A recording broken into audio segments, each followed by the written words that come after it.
Bonjour à tous. Merci de nous rejoindre pour cette nouvelle web-série du MOSI. C'est un nouveau format qu'on lance aujourd'hui et qu'on est très heureux d'inaugurer avec nos invités que je vais vous présenter dans quelques secondes. Le sujet du jour, le sujet du mois plus exactement, puisque c'est une série de webinaires qui va se dérouler en 3 épisodes, c'est faire une acquisition aux États-Unis. C'est évidemment éminemment d'actualité parce que si vous suivez un tout petit peu, une fois de temps en temps, ce qui se passe dans les médias, vous saurez qu'il y a un peu d'agitation du côté de Washington. Et une des réactions de beaucoup d'entrepreneurs européens et notamment français, c'est de se dire c'est le moment de faire une acquisition aux États-Unis.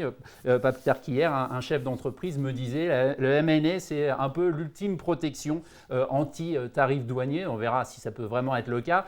Mais en tout cas, c'est sûr qu'il y a un intérêt important de la part des entreprises françaises pour les acquisitions possibles aux États-Unis. Et donc, on va traiter ce sujet pendant 3 sessions. La première, aujourd'hui, on va parler de comment repérer et approcher une cible. Le 27 mars, on parlera négociation et due diligence. Et le 10 avril, intégration, transformer une acquisition en succès. Je vais vous présenter tout de suite nos 4 intervenants qu'on a la chance d'avoir, qui sont des experts ou des praticiens, tous de haut vol, avec une très longue expérience de ces sujets. Je vais commencer par Didier Choix, qui est fondateur et managing partner de DDA & Company. Vous partagez entre Paris et New York et vous êtes spécialiste de l'accompagnement M&A. Vous avez réalisé de nombreuses opérations, soit comme représentant l'acquéreur, soit représentant le vendeur, dans une grande variété de secteurs, services financiers, industrie aéronautique et défense. On parlera de tout ça. Valérie Demont, merci aussi d'être ici. Vous êtes associée du cabinet d'avocats américain Shepard Mullin. Vous êtes basée à New York et vous êtes notamment spécialisé dans les fusions-acquisitions transfrontalières. Vous ne faites pas que ça, mais vous en faites beaucoup. On en parlera aussi. Rémi Forjas, qui lui est partenaire du cabinet d'audit RSM, qui est un important cabinet d'audit et de conseil américain, le 5e, et vous accompagnez les groupes français dans le développement de leurs opérations aux États-Unis. Pascal Nadobny, vous êtes fondateur et président d'Adev Materials.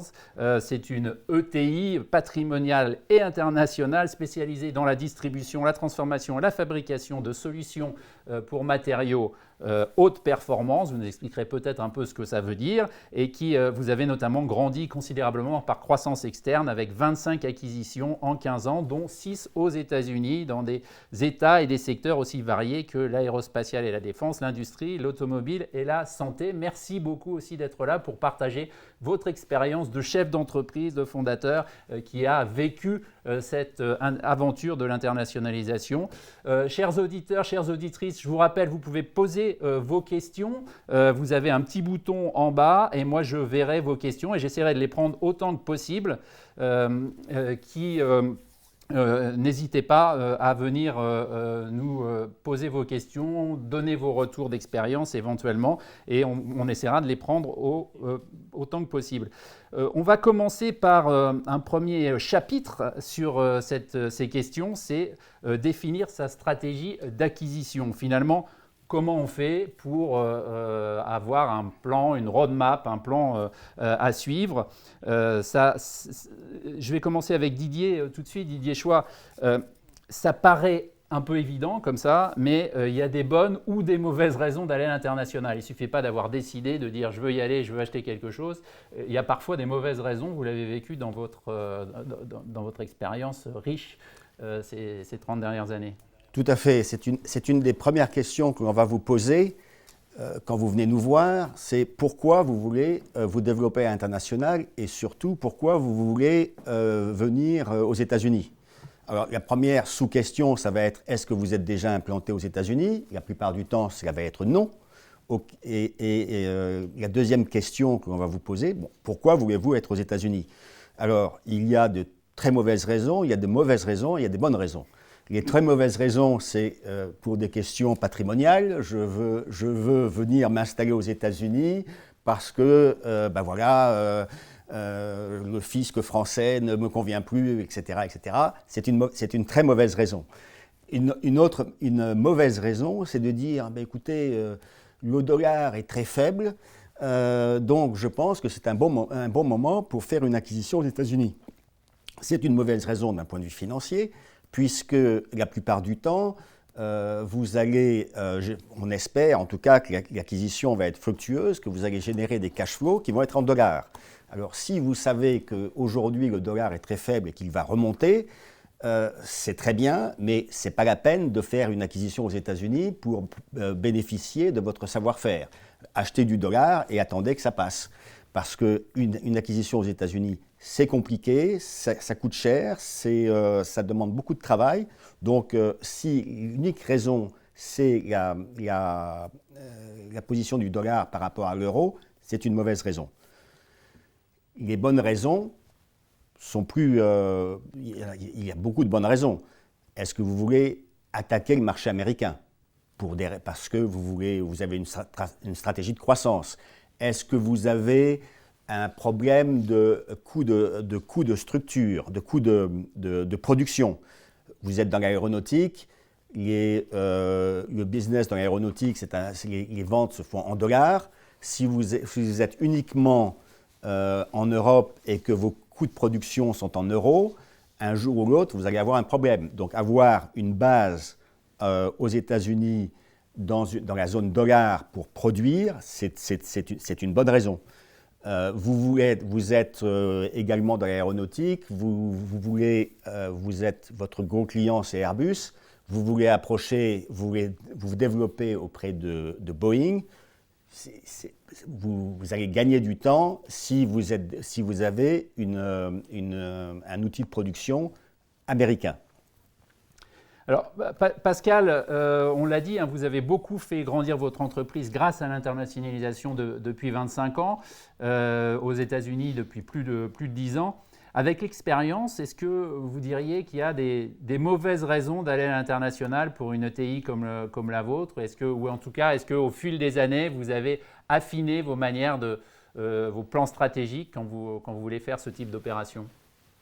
Alors, l'entrepreneur que je suis est CCE de surcroît et effectivement convaincu de l'intérêt du développement à l'international pour toutes les entreprises, fait que globalement, je pense qu'il n'y a quand même pas beaucoup de mauvaises raisons d'aller à l'international et qu'il n'y a pas beaucoup de mauvaises raisons d'aller aux États-Unis. Donc, les raisons pour lesquelles nous y sommes allés, nous, et nous avons commencé après la crise des subprimes et la crise qui a suivi entre 2008 et 2011 en Europe et sur lequel, en Europe, on nous conseillait d'aller beaucoup sur les BRICS à l'époque, a été beaucoup plus compliqué pour des entreprises de nos tailles, alors que l'Amérique du Nord a depuis toujours eu une croissance constante de manière économique. La stratégie principale d'aller à l'international, ça doit être avant tout quelque chose qui colle à la stratégie de l'entreprise.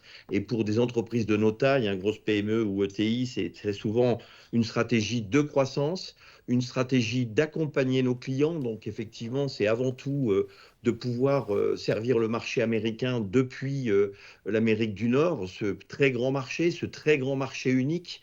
Ce très grand marché unique en croissance avec une économie porteuse de pouvoir développer pour nos entreprises cet accompagnement des clients avec une stratégie multilocale, c'est-à-dire même si nous sommes industriels, la capacité à servir nos clients depuis chaque zone. Et cette logique de multilocal s'est renforcée post-Covid, puisque après cette période compliquée, des éléments de rupture de supply chain, de souveraineté, et puis encore aujourd'hui avec les tarifs, renforcent cette motivation d'être capable de suivre et de servir ses clients depuis chaque grande zone mondiale. Donc, pour toutes ces raisons, il nous apparaît absolument critique aujourd'hui pour des entreprises qui souhaitent se développer à l'international, d'aller en Amérique du Nord, de s'y implanter par croissance externe, parce que ça va toujours beaucoup plus vite que de s'y implanter par développement commercial. Et vous me disiez, quand on a préparé, en fait, parfois, souvent, c'est même l'international qui guide ce qu'est la stratégie de votre entreprise, quoi. Par exemple, lorsque vous avez créé une branche dans un des secteurs, c'était aussi à la suite d'une acquisition, vous avez décidé de regrouper plusieurs filiales ou plusieurs activités dans une même branche. Donc, c'est vraiment la totalité de la stratégie de l'entreprise est totalement guidée par aussi vos stratégies et vos soucis de vous étendre et de faire des acquisitions en croissance externe, quoi. Oui, le développement à l'international et la croissance externe, c'est aussi un cercle vertueux pour le renforcement de ses positions auprès de ses grands clients en Europe et en France. Il est évident que nous sommes effectivement allés acquérir deux sociétés dans le monde de l'aéronautique, la première à San Diego dans le monde du MRO et la suivante au sud de San Francisco parce qu'elle avait comme principal client Boeing. À partir du moment où nous étions déjà à Toulouse et nous servions déjà les grands comptes français en direct, le fait d'être allé aux États-Unis pour servir Boeing en direct nous a aussi renforcé dans notre position auprès d'Airbus. Et quand vous êtes en direct pour des entreprises de nos tailles chez Airbus, Boeing, Safran, Thales, Dassault, vous avez immédiatement une crédibilité sur l'ensemble des zones. Et nous avons effectivement, et vous mentionniez le sens inverse, nous avons fait l'acquisition en Angleterre d'une société spécialiste du monde des adhésifs pour le monde de la santé. Et en juillet 2024, une entreprise identique en Amérique du Nord, à Milwaukee. Et sur la base de ces deux grandes positions internationales, nous avons décidé de faire une division dédiée au monde de la santé, un domaine d'activité stratégique dédié autour de ce secteur d'activité qui est globalement né à partir de nos positions internationales.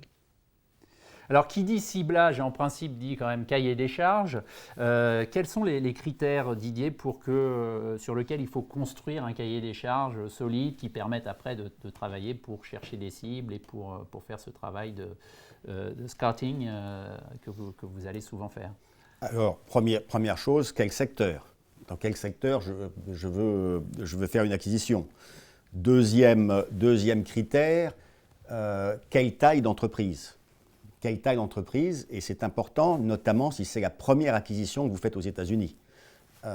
Parce que les États-Unis, c'est un énorme marché. Il y aura des entreprises très petites, il y aura des entreprises très importantes. Et qui dit acquisition dit qu'il y a quand même un risque. Donc, faire une trop grosse acquisition, c'est prendre un pari que ça va marcher. Parce que si ça ne marche pas, tout le groupe risque d'en souffrir. Mais d'un autre côté, faire une acquisition qui est trop petite, cela veut dire que très rapidement, au sein du groupe, les gens vont s'en désintéresser puisque l'enjeu économique va paraître faible. Alors au début, ce n'est pas grave, mais dès qu'il y aura un problème, s'il n'y a pas d'enjeu économique, au niveau du groupe, les gens vont s'en désintéresser complètement et vont se dire « Oh, il ne faut surtout pas que je touche parce que si j'arrive à régler le problème, eh bien, bon, oui, j'ai réglé le problème, mais ça n'a pas d'enjeu, ça ne changera rien à ma vie. En revanche, si je n'arrive pas à régler le problème, on va me le reprocher. » Donc, il faut que l'entreprise soit suffisamment importante, mais pas trop importante. Dans notre expérience, l'acquisition doit faire au minimum, par rapport au groupe, environ 10-15%, que ce soit en termes de chiffre d'affaires ou en termes de valorisation, et jusqu'à 40%. Au-delà, ça commence à devenir trop risqué. Et troisième question, où acheter? On demande, effectivement, si c'est une première acquisition, pour des questions de logistique, on recommandera à notre client de plutôt se focaliser sur la région Est des États-Unis, voire le Midwest. On fait toujours ça et puis on termine en faisant une acquisition à San Diego, comme c'est ce que nous avons fait il y a une quinzaine d'années. On cherchait sur la côte Est et puis la première acquisition a été faite à San Diego, mais ça s'est bien passé. Mais ce sont des critères, importants. si on n'est pas déjà installé aux États-Unis, il vaut mieux rester quand même dans une zone plutôt pas trop loin de l'Est, parce que le décalage horaire, quand même, ça fait une grosse différence. Pascal, ce sont des conseils qui font écho pour vous par rapport à ce que vous avez vécu? Oui, alors dans l'intégration, bien sûr, l'Est est plus facile.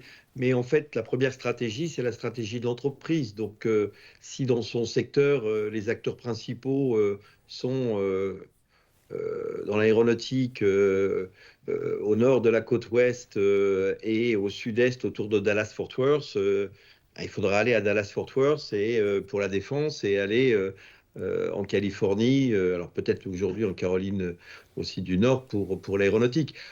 Pour le domaine de la santé, on recherchera plutôt, nous, des hubs comme effectivement tout le nord-est des États-Unis autour de Boston. Et dans l'industrie, le Midwest est là où la plupart des grands clients sont.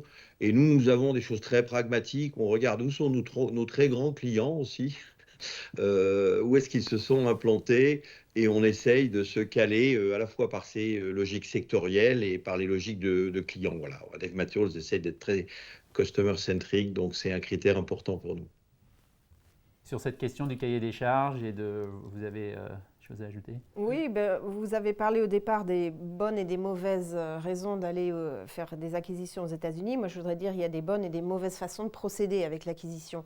Et autant la recherche de cible est importante, autant se préparer en interne est peut-être plus important. Et pour un peu rebondir sur ce qui vient d'être dit, je crois que la culture d'entreprise est fondamentale pour réussir aux États-Unis. Si vous avez une forte et bonne et bien établie, une culture d'entreprise forte et bien établie, vous allez plus avoir de chances de succès sur le marché américain que si vous n'en avez pas. Si vous avez vraiment clarté sur les objectifs et pourquoi vous voulez aller aux États-Unis, vous avez plus de chances de succès à nouveau que si vous n'avez pas de clarté là-dessus. Si ça fait partie d'un business plan qui a bien été réfléchi et que vous vous accompagnez également, et ça c'est important de le dire, de budgets conséquents pour faire ce travail d'approche, faire ce travail, on en parlera dans d'autres segments, mais le travail de diligence, de revue, de travail, de réflexion sur l'intégration et qu'est-ce que vous souhaitez retirer de cette acquisition, de tout ce travail et tous ces investissements que vous faites, vous allez avoir encore plus de chances de succès. Et dans notre expérience, c'est vraiment ces entreprises-là qui ont fait ce travail en amont et qui s'accompagnent bien localement, qui réussissent. Après, où elles vont, ça va être effectivement en question de où sont les clients, où est le talent, où sont les marchés et autres. Mais ça, c'est plutôt vos sujets. Ouais. Alors, comment identifier les bonnes cibles? C'est un peu le deuxième chapitre de ce webinaire. Pascal, à nouveau, est-ce que vous avez, au fil des années, identifié, conçu finalement une méthode pour identifier les cibles? Vous avez, je crois que vous m'expliquez qu'une des méthodes que vous avez utilisées, c'était de marcher un peu sur les traces des géants de votre secteur. Donc, parmi les géants de votre secteur, on a parlé adhésif, donc il y a 3M, et en regardant quels étaient leurs partenaires, en faisant une liste à partir de ça, et puis ça vous a permis petit à petit d'identifier comme ça des cibles. C'est une méthode que vous avez répliquée ou à chaque fois c'est une nouvelle méthode qu'on met en place? Oui, il faut définir sa stratégie et à partir de là, voir quels sont les critères qui vont permettre d'identifier. Typiquement, nous qui sommes des intermédiaires B2B entre des très grands fabricants mondiaux et des très grands clients, on a autant les zones et les métiers sont dictés par les clients, autant l'identification des cibles est plus facile pour aller rechercher ce que l'on appelle notre semblable. La logique pour une ETI ou une PME, avant d'aller dans de la diversification, elle cherche à se déployer dans les métiers qu'elle a choisis dans sa stratégie. Et donc, on recherche les critères qui sont nos semblables. Et en particulier, comme nous sommes ce que nous appelons des preferred partners ou le partner of choice de grands acteurs mondiaux comme 3M aux États-Unis ou comme Dupont de Nemours pour les films, la logique, ou PPG pour les produits de traitement de surface, l'idée était de regarder quelles étaient la liste des preferred partners par zone géographique, de les identifier, de les classer par taille, effectivement, toujours chiffre d'affaires effectif, même si c'est difficile de trouver beaucoup plus d'informations au départ. Mais ce critère des grands fournisseurs, donc 3M, et puis dans le monde de la santé, 3M a fait un spin-off avec Solventum, d'identifier quels sont ces partenaires-là. Après, l'autre logique, c'est souvent d'aller voir ses clients et de leur demander quels sont mes concurrents qui vous servent et qui correspondent à des valeurs, comme ça a été précisé tout à l'heure, ou des logiques d'agilité, de réactivité, de service, de sur-mesure, qui sont ce que l'on développe comme élément de différenciation et ce que j'appelle la dénonciation positive de la part de nos grands clients ou de nos grands clients français, de nos grands comptes dans leur panel, a été aussi une deuxième source d'identification. Et puis après, c'est les recherches avec les nouvelles générations sur les sites avec des mots-clés. Et puis, il ne faut pas exclure qu'il y a aussi les dossiers entrants, c'est-à-dire ceux que finalement, à partir du moment où vous avez informé un certain nombre d'acteurs que vous recherchez, des gens qui vous contactent pour vous dire, écoutez, voilà. Et puis l'autre point pour nous, c'est quand même, malgré tout, d'identifier aussi d'autres critères. Et ça, c'est le deuxième étape de qualification après l'identification, c'est de choisir potentiellement des sociétés qui pourraient être en volonté de cession, soit pour des raisons d'âge, mais la raison la plus importante pour nous a souvent été du côté fournisseur au client, parce que ces sociétés se développaient, mais avaient un fournisseur ou un grand client qui pesait beaucoup trop dans leur chiffre d'affaires, et c'est souvent une des raisons majeures pour certains de se joindre à une entreprise comme la nôtre. Et ça, c'est un projet positif, puisque ce n'est pas une succession, c'est une intégration. Didier, vous vouliez réagir sur ce que Pascal a... Oui, tout à fait. Il est évident que quand nous avons quelqu'un comme Pascal qui nous approche en nous disant « Voilà, je veux faire une acquisition aux États-Unis et j'ai déjà repéré quelques cibles potentielles », cela nous aide beaucoup et c'est la méthode que l'on préfère, puisque cela va nous prouver que le travail aura été fait en amont, notamment de validation de la cible. Voilà. Mais ce n'est pas toujours le cas.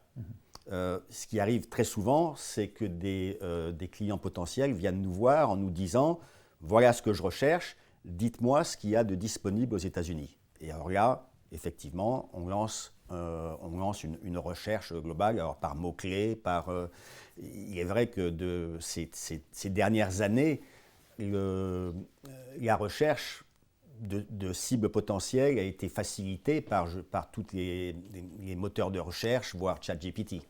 Ouais, voilà. Mais aujourd'hui encore, 50% de notre business dans les recherches d'acquisition, ce sont pour des PME ou des ETI qui n'ont pas une idée précise de ce qu'ils veulent rechercher, qui n'ont pas de nom précis qu'on devra contacter. Et donc ça, si je peux rebondir juste, je pense qu'il faut, même ceux qui ne le savent pas, en donnant un ou deux exemples, le conseil comme Didier et les conseils qui interviennent, parce qu'il faut se faire accompagner, mais je crois que c'est en donnant des exemples que l'on arrive finalement à tirer le meilleur de nos partenaires conseils M&A aux États-Unis qui effectivement peuvent rebondir et aller chercher, parce qu'avec beaucoup d'humilité, même quand on identifie, on est toujours surpris d'acteurs que nous ne connaissions pas et qui sont recherchés par semblables de noms que l'on a pu donner. Tout à fait, parce qu'en plus, l'économie américaine est énorme par rapport à l'économie française. Donc on trouve notamment de nombreuses sociétés privées auxquelles personne n'avait jamais pensé et qui sont pourtant tout à fait légitimes pour un acquéreur. Est-ce qu'il y a un profil type, Valérie, un bon candidat à un M&A cross-border pour quand on est une entreprise étrangère, une entreprise française en dehors, vous avez dit, d'être préparé, d'avoir une culture d'entreprise, etc. Mais est-ce qu'il y a des gens dont on sait qu'ils vont être plutôt plus séduisants pour une cible américaine que d'autres ? Si vous regardez sur est-ce que la société est en bonne condition juridiquement, financièrement, etc., à ce moment-là, il faut aller voir les sociétés de portefeuille des fonds de private equity. Ces sociétés-là, en règle générale, ont été achetées par le private equity dans les 5 ans ou moins. Les private equity funds ont normalement effectué une due diligence complète sur ces sociétés-là, ont identifié un certain nombre de sujets. Et ces fonds ayant pour objectif de revendre la société dans les 5 ans, voire moins, vont faire tout ce qu'ils ont à faire pour les nettoyer au niveau fiscal, au niveau comptable, au niveau compliance et autres sujets pour qu'elles deviennent encore plus séduisantes quand ils vont vouloir les remettre sur le marché. Donc si vous voulez vraiment une société qui est en bon état pour faire une due diligence relativement rapide, complète, pas avoir forcément de gros sujets qui n'ont pas été déjà abordés ou sont en train d'être résolus, en général dans ce panier-là, vous allez avoir de bons candidats. À l'inverse, si vous allez voir des sociétés familiales avec, comme l'on dit précédemment, un fondateur ou des fondateurs qui deviennent âgés, qui n'ont pas de membres de leur famille prêts à reprendre la relève et qui donc doivent vendre leur société qu'ils ont gérée directement pendant 50 ans ou autre, là, vous allez avoir de vrais challenges. Vous allez trouver énormément de choses dans la due diligence à tous les niveaux. Il va y avoir énormément de nettoyage à faire et peut-être aussi pas mal d'extraction de relations familiales, intérêts économiques complexes, etc., qu'il va falloir vraiment clarifier, nettoyer et autres. Donc là, c'est vraiment deux extrêmes. Et puis, bon, bien sûr, il y a plein de sociétés en cours. Les sociétés cotées en bourse, bien sûr, là, c'est un autre sujet. En général, là, celles-ci, elles sont plutôt de bonne qualité. Côté juridique, compliance, etc., je ne parle pas de leur business. À l'inverse, donc ça, on parle du profil des cibles. À l'inverse, est-ce que le positionnement, votre profil, vous, en tant qu'acheteur potentiel, et c'est évidemment une question pour Pascal Nadbony, est-ce que là, vous avez vu aussi des choses qui vous ont surprise? Je crois que c'est le cas. Oui, très clairement, au départ, on pense pas naturellement être légitime quand on arrive en Amérique du Nord et on se pose la question de savoir si ça va être un handicap d'être français. Alors déjà, c'est pas un handicap d'être français et deux atouts que l'on a découverts qui sont très importants, c'est que quand on va voir des entrepreneurs, alors on parle d'entreprises de taille raisonnable, donc moyenne, hein, des sociétés qui sont entre 10 millions de dollars et 30 millions ou 50 millions de dollars de chiffre d'affaires. On a souvent affaire à des entrepreneurs et le fait de découvrir qu'ils ont des cousins en Europe qui ont la même culture qu'eux, ce côté entrepreneurial, cette logique de croissance, de développement, de proximité des clients, c'est un élément de rapprochement. Donc paradoxalement, ce qui pourrait être considéré étant international comme étant un handicap est plutôt un atout. Et le deuxième point aussi, c'est que finalement, on représente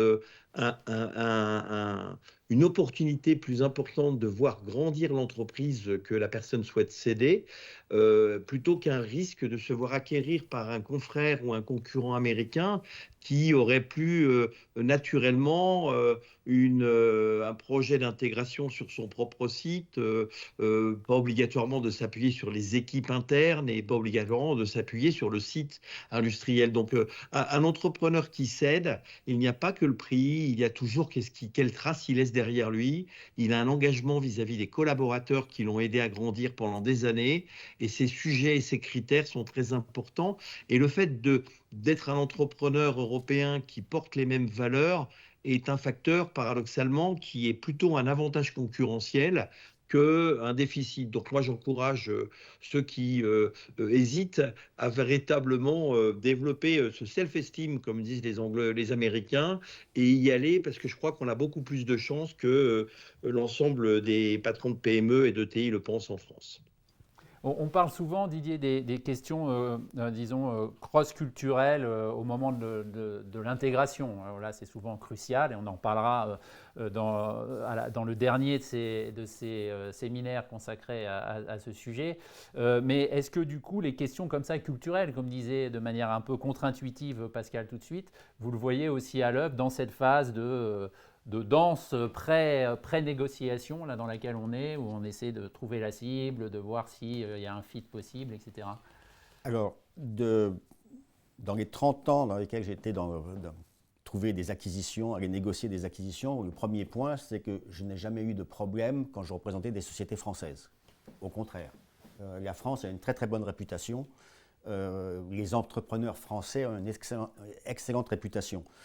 Et j'abonde dans le sens de Pascal, c'est-à-dire que vous avez un entrepreneur qui veut vendre son entreprise, il est très sensible au fait qu'il va être acquis par un autre entrepreneur et qu'il va y avoir une transmission qui va se faire en douceur, qu'il n'y aura pas trop de synergie au niveau des coûts. Synergie au niveau des coûts, ça veut dire quoi? Ça veut dire que beaucoup de gens vont perdre leur job et donc c'est mal vu. C'est mal vu. Donc oui, c'est important, et ce qui est important, c'est qu'une fois qu'on a réalisé le contact, on va parler de comment on le fait, mais une fois qu'on a réalisé le contact, l'acquéreur n'est plus exactement un acquéreur. Il est là pour vendre un projet au vendeur. Et c'est ce qui fait que ce vendeur, la question du prix sera évidemment importante, mais elle ne sera pas primordiale. Il y aura d'autres critères qui vont entrer en jeu, et c'est ce qui va faire que ce vendeur potentiel va négocier avec notre client plutôt qu'avec un autre. Je continue, je vous encourage à poser des questions si vous le souhaitez. Évidemment, vous pourrez aussi retrouver en replay ce webinaire immédiatement dans l'après-midi après la fin de cette session. Mais vous pouvez continuer de poser des questions qu'on essaiera de prendre au maximum pendant notre émission. Je voulais passer à la question de l'approche qualification.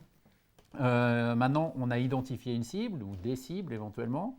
Qu'est-ce qu'on fait? Vous nous disiez que souvent, c'est là où votre rôle est primordial quand vous accompagnez une entreprise, c'est ce contact initial. Comment on arrive à établir le contact dans des bonnes conditions, évidemment, avec la cible ou l'entreprise qu'on souhaiterait acquérir. C'est la partie la plus difficile et la plus frustrante de notre activité. Aujourd'hui, trouver de l'information sur des cibles est relativement simple, à part l'information financière, on en parlera plus tard. Mais le problème, c'est qu'aujourd'hui, cette information est disponible pour tout le monde, à tout le monde. Et donc, un chef d'entreprise de PME, de TI, privé, va recevoir en général 3 ou 4 emails ou appels par semaine de gens comme moi, de concurrents qui veulent le représenter dans une session éventuelle, de fonds de private equity qui veulent acquérir la société, voire de centres d'appel qui appellent donc simplement pour savoir si cet entrepreneur, ce propriétaire, accepterait de vendre son entreprise. Et si la personne dit oui, j'ai 62 ans, donc j'y pense, l'intervenant du centre d'appel va m'appeler moi en me disant voilà, j'ai cette personne qui envisage de vendre son entreprise, combien me payes-tu pour ce lead? Donc aujourd'hui, le problème, ce n'est pas d'avoir l'information sur la société, de trouver son nom, de ce qu'elle fait, etc. C'est d'arriver à contacter cette personne, surtout qu'ils ont maintenant avec les téléphones portables, les gens voient que s'ils ne reconnaissent pas le numéro, ils vont pas répondre. Ils vont pas répondre et on va laisser un message et ils vont pas répondre. Donc la question c'est comment je vais approcher cette personne de façon à ce que quand je vais appeler, il va prendre mon appel et il va me rappeler. Alors on a des techniques, on envoie plutôt que d'envoyer des emails qui vont 50% du temps, ça va dans les spams, etc. On envoie des courriers et puis après on appelle. Mais c'est la partie frustrante parce que la meilleure réponse quand on a un appel, c'est que la personne nous réponde et nous dise oui. Ça, c'est la meilleure réponse qu'on peut avoir. Je suis intéressé. La deuxième meilleure réponse, c'est non, je ne suis pas intéressé. On va dire mais merci, au revoir, et on ne vous embêtera plus. La pire des réponses, c'est la non-réponse. Et là, on appelle, et on renvoie des courriers, et voilà. Mais des fois, on n'arrive pas à contacter les gens. Et c'est la frustration. Et alors, une fois qu'on a établi le contact, alors là, bon, c'est un nouveau process. Mais c'est la partie qui peut durer pas mal de temps. Et c'est un point important vis-à-vis met beaucoup d'importance, c'est de savoir que la recherche, ça va aller très vite. La recherche de cibles, ça va aller très vite. Le contact, ça peut durer 1 mois, ça peut durer 2 mois, ça peut durer 3 mois, ça peut durer 4 mois. Ouais. On ne sait pas. Pascal, vous nous disiez, alors vous êtes dans une situation souvent assez différente parce que vous, justement, vous avez des gens dans votre secteur avec lesquels vous aviez pu avoir éventuellement des relations d'affaires déjà, etc. Mais vous disiez que lorsque vous avez identifié une cible, que vous êtes en phase là, de pré-négociation, comme on est en ce moment, vous souhaitez que ce soit toujours, c'est vous ou un de vos partenaires, un de vos associés, qui se rendait sur place et faites ce premier contact finalement, parce que ça vous paraît essentiel dans le rapport que vous allez créer avec cette cible ou ce futur partenaire. Oui, mais ça, Didier a totalement raison. C'est l'étape qui est juste après celle qu'il vient de mentionner, ouais. Qui est celle qui est la plus dure, hein, pour laquelle, même si nous, on a les moyens d'identifier, même si on peut avoir, encore une fois, de la délation positive avec des fournisseurs ou des clients qui nous donnent des noms, etc., le plus dur est exactement ce qui a été dit tout à l'heure, c'est d'obtenir la personne au téléphone et d'essayer c'est comme quand on fait du développement commercial ou du business développement de manière générale, c'est de planter le rendez-vous. Donc, obtenir le rendez-vous est vraiment le sujet le plus important et souvent, la manière de contourner quelqu'un, c'est d'écouter, voilà, il y a un des acteurs de votre métier qui réfléchit avec une stratégie sectorielle parce qu'il a identifié que vous étiez une société qui avait de la valeur, de partager sa stratégie parce que vous avez des projets qui sont équivalents. En fait, à un moment donné, c'est pas obligatoirement d'aller tout de suite vers la logique de quelqu'un cherche à vous acquérir, mais quelqu'un cherche à s'implanter dans une logique de développement et de partenariat. Nous, on a identifié que ça faisait du sens que vous vous rencontriez. C'est une approche un peu moins, on va dire, agressive, puisque la logique n'est pas de dire je viens pour vous acheter, et puis il y a une curiosité de l'entrepreneur américain qui est curieux, donc il se dit ben, je vais le recevoir quand même, le petit Français, là, parce qu'on ne sait pas trop ce qu'il va me raconter. Et donc je pense que cette étape de prise de rendez-vous, elle est primordiale. C'est important de la faire avec un conseil externe. Et après, je pense que c'est important, une fois que le rendez-vous est là, d'aller justement donner autant d'informations sur nous-mêmes que celles que l'on cherche de l'autre. C'est cette logique un peu il n'y a pas quelqu'un qui vient acquérir et quelqu'un qui vient vendre. Il y a des personnes qui essayent de construire un projet ensemble. Donc, il y a cette logique que les Américains aiment beaucoup, hein, qui est de dire, ils vont pas parler naturellement d'eux, ils aiment bien parler d'eux, mais il faut que vous expliquiez un peu qui vous êtes et puis essayer d'aller chercher cette rencontre sur ces sujets du projet. Et à partir d'un moment où ils ont compris votre projet, ils peuvent y adhérer et se dire finalement, alors la réponse c'est pas pour tout de suite, mais le germe est lancé et le contact est établi. Et je pense que là, il va falloir avoir obligatoirement la personne qui incarne le projet stratégique ou qui le développe, donc soit l'entrepreneur, soit une personne de l'équipe dirigeante qui est rompue à cet exercice et qui sait transmettre les valeurs de l'entreprise qui recherche. Et il faut aussi, bien sûr, la complémentarité du conseil qui joue, et c'est tout ça l'intérêt, l'entremetteur, la partie indépendante, la partie rapprochement interculturel, qui doit être un conseil qui vit sur place, qui habite aux États-Unis, et qui l'a fait plusieurs fois et qui a vraiment ce lien interculturel et ce lien entre deux entreprises ou deux entrepreneurs.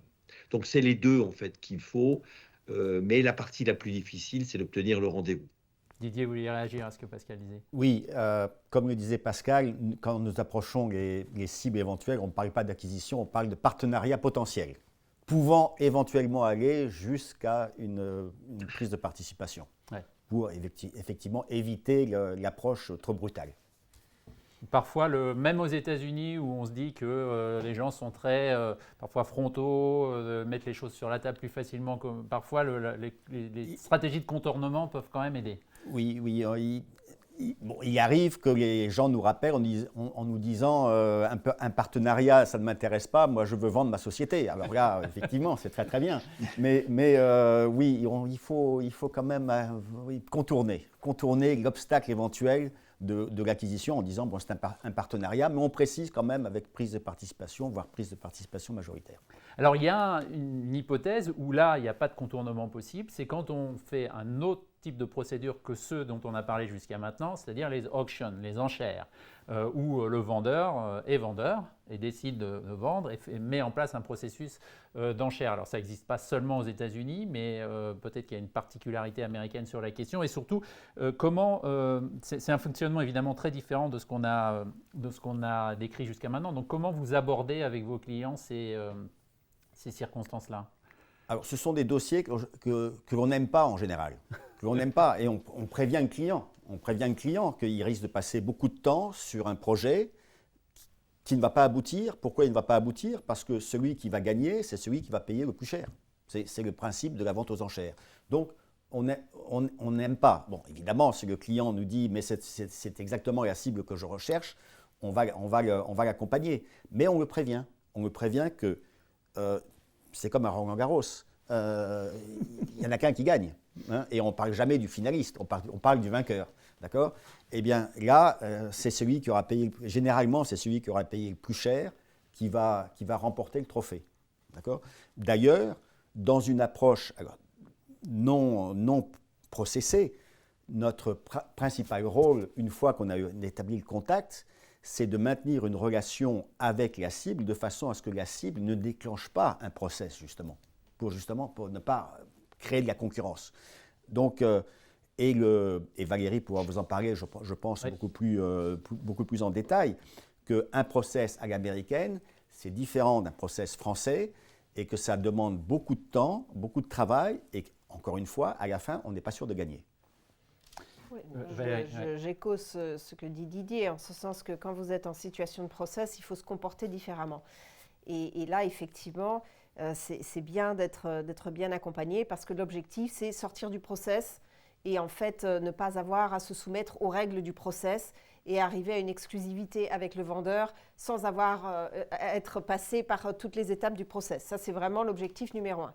Si vous n'arrivez pas à cet objectif, il faut stratégiser différemment par rapport au process de façon justement à minimiser votre risque et en même temps maximiser vos chances d'être la partie sélectionnée. Alors quand je parle de minimiser vos risques, je parle essentiellement de coûts parce qu'il y a des process où le vendeur va vous demander effectivement de faire tout le deal avant même d'arriver à être sélectionné et même dans ces cas-là, de plus en plus, quand c'est surtout un process assez concurrentiel, ils ne vont même pas choisir de vainqueur jusqu'au moment où ils vont signer le contrat.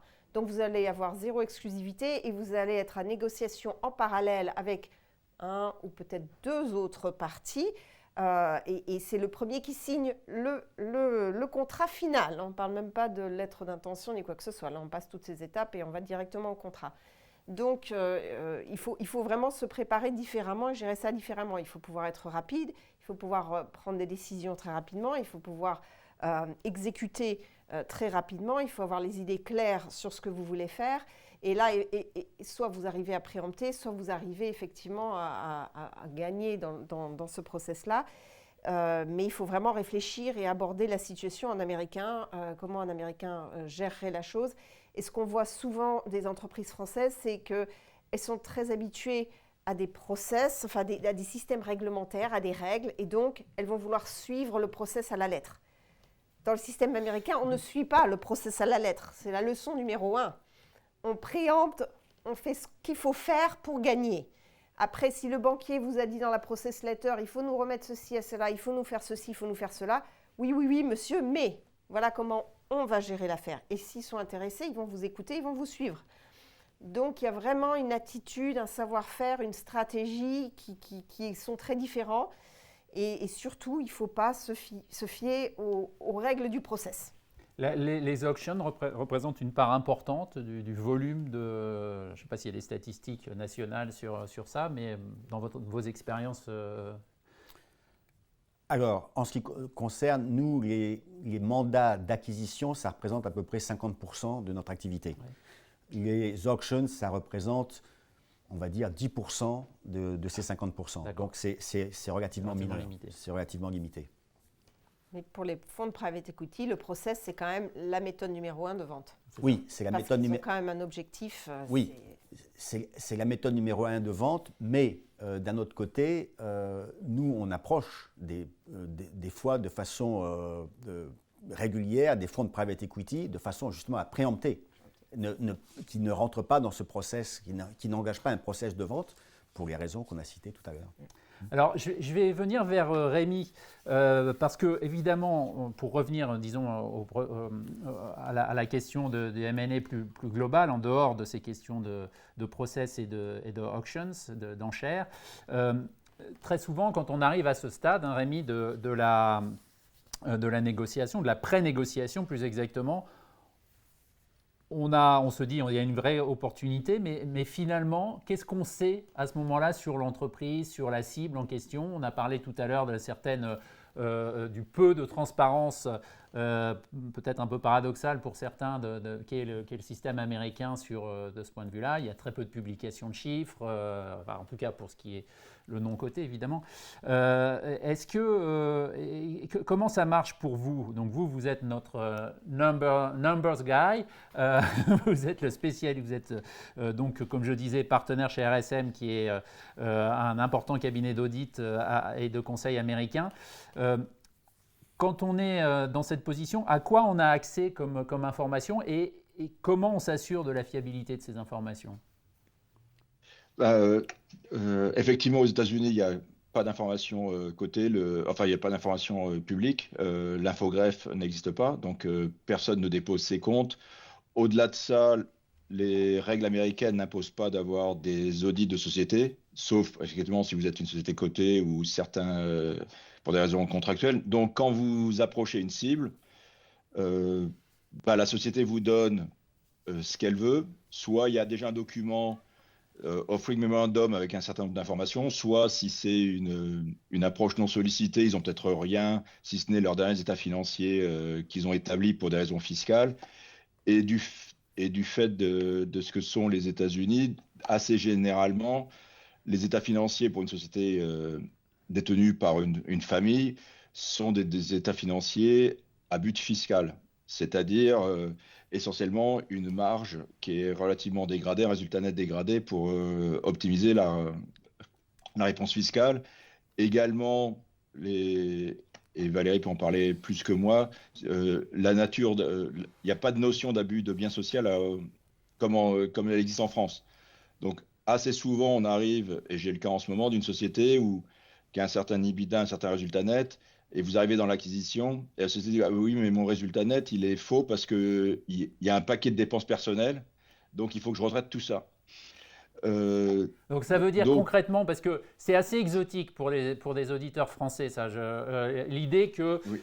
On peut se retrouver avec dans le bilan, enfin dans les comptes de résultats, la piscine dans telle résidence secondaire ou des choses, ça peut être aussi flagrant et aberrant que ça pour nous, Français, et avec notre culture. Et donc, c'est-à-dire qu'il y a un retraitement et il faut accepter le fait que, ça c'était finalement du résultat et pas de la dépense. On l'accepte ou on ne l'accepte pas, mais oui. Effectivement, ça fait partie de la négociation et c'est le terme anglais, c'est tout ce qui appelle add back, c'est-à-dire que la société vous donne un jeu d'état financier qui vaut ce qu'il vaut, et ensuite vous dit, en fait, je l'ai retraité pour sortir tout ce que j'estime être non récurrent, dépenses personnelles, etc., etc. Et comme par hasard, mais je ne sais pas s'il y a un lien, de façon générale, le résultat net ou la marge augmente de façon significative. Et ensuite, ils disent, maintenant, on va faire un multiple de ça, et c'est ça qui va être le prix. Pour revenir sur un point, et ça, quand on vient de France, je pense que c'est important, c'est autant au niveau de la discussion initiale, la proximité culturelle entre un dirigeant entrepreneur de société française et un dirigeant entrepreneur de société américaine, ça c'est fondamental parce que s'il n'y a pas ce lien humain, s'il n'y a pas cette proximité, le deal part sur de mauvaises bases. Donc la proximité là est importante, c'est au-delà des cultures. En revanche, dès lors qu'on rentre dans la technique, je pense qu'il faut oublier tout ce qu'on connaît en France il faut oublier les réflexes de comment on écrit un contrat à la française, comment la fiscalité se lie, comment les états financiers se lisent. Donc en fait, il y a un basculement dans la transaction où on passe un peu de la proximité culturelle humaine à des choses beaucoup plus techniques, à oublions les réflexes qu'on a en France pour faire un deal, parce que la manière dont on mène des due diligence en France sont différentes. Et ça, je pense que c'est assez fondamental pour le succès d'une opération. Également, je ne pense pas qu'on avait parlé encore, mais tout ce qui est calendrier. À chaque fois que j'ai une opération, on dit il faut aller très vite. Effectivement, on va aller vite, mais aux États-Unis, ça prend du temps, ne serait-ce que parce que ces états financiers ne sont pas forcément prêts. Aujourd'hui, tous les process de due diligence se passent par data room où on demande à la société de mettre en ligne un certain nombre d'informations. Mais vu que vous avez des comptes qui ne sont pas audités ou qui sont clôturés d'une manière très personnelle, même s'ils disent que ça répond à la fiscalité, vous avez les data rooms peuvent prendre du temps à être prêtes. Or, pour des raisons évidentes, le vendeur vous dit il faut aller vite, il faut aller vite. J'ai les 3 mois d'exclusivité et donc il faut aller vite. Mais sans vouloir, mais il faut ne pas se précipiter parce qu'effectivement, même des résultats fiscaux américains n'ont pas la qualité nécessaire, ou nécessairement n'ont pas la qualité d'une clôture d'expert comptable en France. Ce n'est pas les mêmes règles juridiques, ce n'est pas les mêmes obligations professionnelles. Donc, ce n'est pas que l'un soit moins professionnel que l'autre, c'est simplement les cadres juridiques sont différents. Donc, vous ne pouvez pas vous appuyer de la même manière. Quand on arrive à la fin de cette première phase, évidemment, on arrive vers la fameuse LOI. Valérie, il y a beaucoup de théories là-dessus. On entend des choses, il faut qu'il y ait le moins de choses possible, il faut qu'il y ait le plus de choses possible dans la LOI pour être complètement bordé, ou au contraire, il faut laisser la marge à la négociation le plus possible.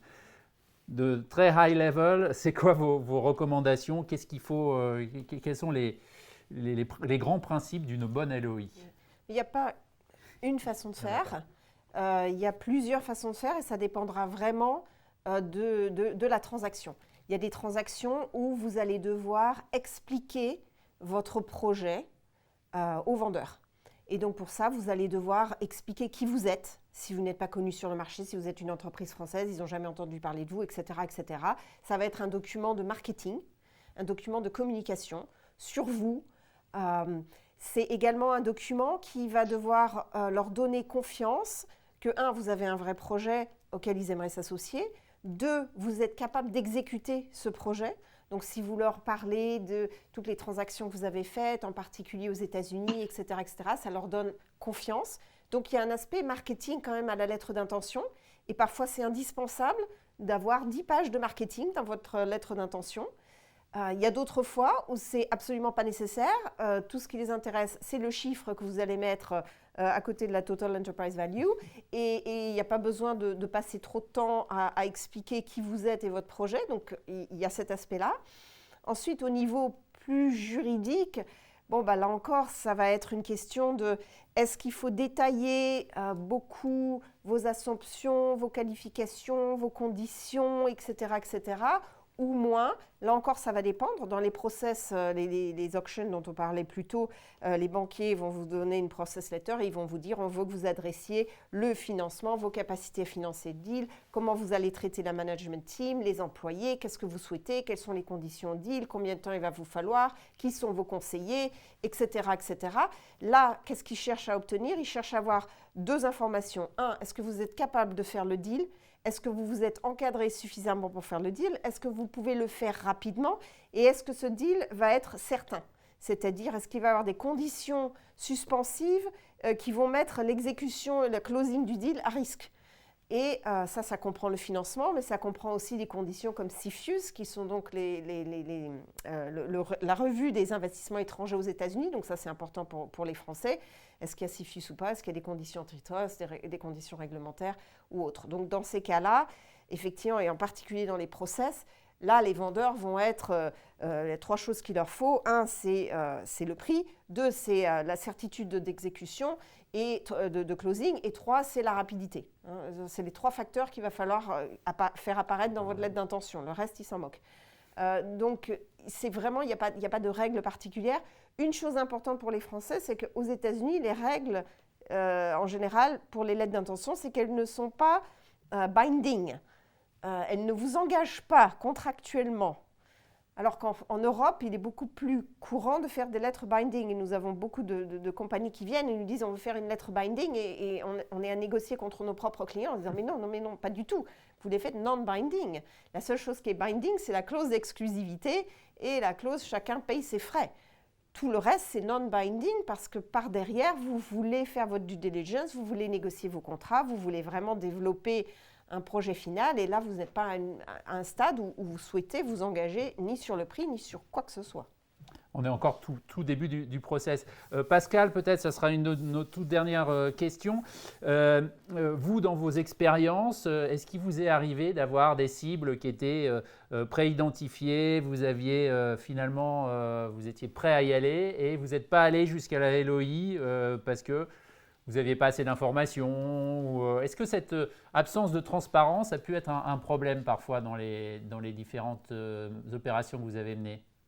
Non, l'absence d'informations initiales avant le process, donc avant de rentrer dans ce qu'on appelle la NDA, hein, la lettre de confidentialité, non-disclosure, était un problème. Après, je trouve qu'il donne effectivement toutes les informations et comme le disait très bien notre ami d'RSM, ils disent effectivement ce qu'ils appellent les déclarations, tout ce qu'ils rajoutent à l'IBIDA, ce qu'ils appellent le adjusted IBIDA, avec une transparence qui est une décontraction étonnante hein, sur ce qui a été mentionné tout à l'heure. J'abonde aussi sur le fait que les cas sont très différents, ce qui a été dit aussi au niveau juridique. Et en revanche, le fait que comme c'est non-binding, ça veut dire que jusqu'à la dernière minute, les uns et les autres peuvent se retirer.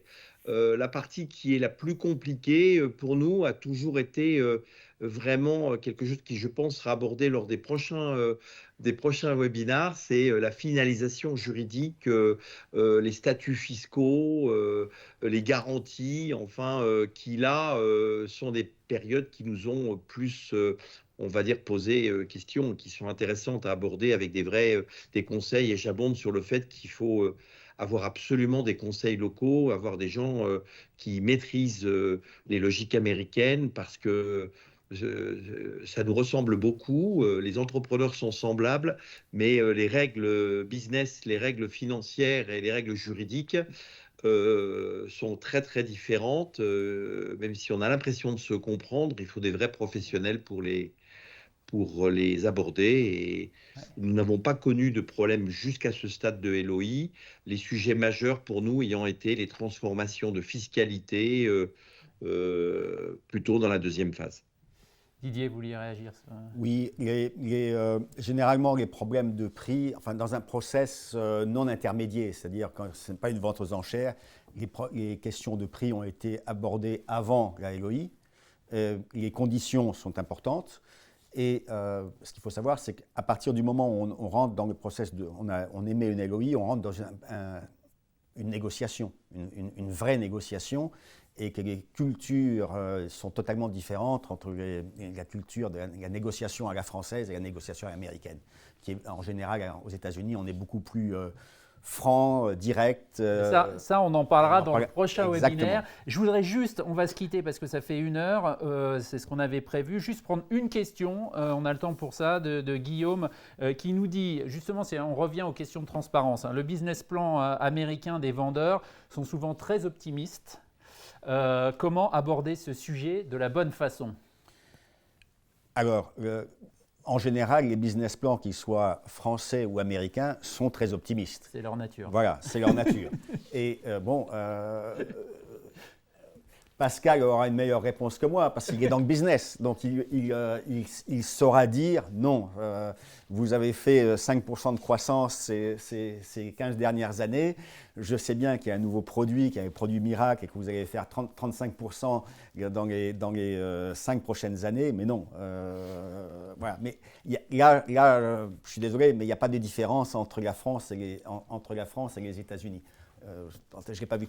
Je reviens sur ce que disait Rémi. Effectivement, ce qui est beaucoup plus important, c'est tous les add-backs. Et comme disait Valérie, comme dans la mesure où les abus de biens sociaux n'existent pas aux États-Unis, ben oui, il y a beaucoup d'add-backs. Pascal, est-ce que vous aviez un mot là-dessus ou autre chose pour conclure?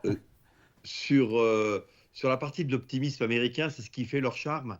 L'avantage, c'est que le terrain de jeu est grand, les opportunités sont grandes. Ils sont très vendeurs, hein. C'est clair qu'ils apprennent à faire des PowerPoint et des présentations orales très jeunes. Les businessmen ne sont pas plus optimistes que les Européens ou les Français, mais leur présentation est toujours très enthousiaste. Et sur la top line, donc sur le chiffre et la marge, ils sont toujours effectivement beaucoup plus ambitieux et conquérants. En revanche, selon les tailles, ils sont parfois beaucoup moins formalistes que nous. C'est qu'ils disent on va aller chercher ça. Ils ont souvent ce qu'on appelle des objectifs, mais ils n'ont pas toujours des budgets très précis. Donc, ils ont plutôt des logiques de dire oui, on va aller chercher une croissance à 2 chiffres, un double digit, mais ils ne vont pas obligatoirement avoir des budgets selon les tailles. Encore une fois, les PME. Et les business plans ne sont pas plus enthousiastes, mais leurs présentations sont toujours très lyriques. Merci beaucoup. Merci Pascal d'avoir été avec nous pendant toute cette heure et de nous avoir fait partager votre très précieuse expérience en la matière. On l'a vu, elle est abondante. Merci à tous de nous avoir écoutés. Donc on se retrouve dans 2 semaines. Vous pouvez vous inscrire dès maintenant pour ce prochain webinaire sur le site en allant sur lemossi.com. Vous pouvez vous inscrire à la fois pour celui du 27 mars qui s'appellera Négociation et Due Diligence. Et là, on retrouvera nos 3 experts. On entendra sans doute beaucoup plus Rémi, parce que ça sera plus son domaine, son terrain d'expérience. Donc, on retrouvera Rémi Forjas, Valérie Demont et Didier Choix qui seront tous les 3 à nouveau avec nous pour la semaine prochaine, dans 2 semaines, 27 mars, même heure, Négociation et Due Diligence. Et le 10 avril, intégration, transformer une acquisition en succès. Là aussi, même heure, en tout cas même heure française, parce qu'aux États-Unis, on aura changé d'heure à ce moment-là. Mais ça sera donc 16h heure française, 10h heure américaine pour le 10 avril. Intégration, transformer une acquisition en succès. Merci encore beaucoup à tous les 4 de vos très précieux conseils. Et n'hésitez pas, vous allez recevoir un email avec le replay de ce webinaire et vous aurez aussi les contacts de nos 3 experts que je vous encourage à contacter si vous avez déjà un projet d'acquisition par exemple ou des questions. Ils sont tout à fait prêts à répondre à vos questions et je les en remercie. Merci beaucoup à tous, on se retrouve dans 2 semaines et en attendant, continuez de suivre l'actualité de l'internationalisation des entreprises sur lemossi.com. À très vite. Merci. Merci à vous. Merci. Au revoir.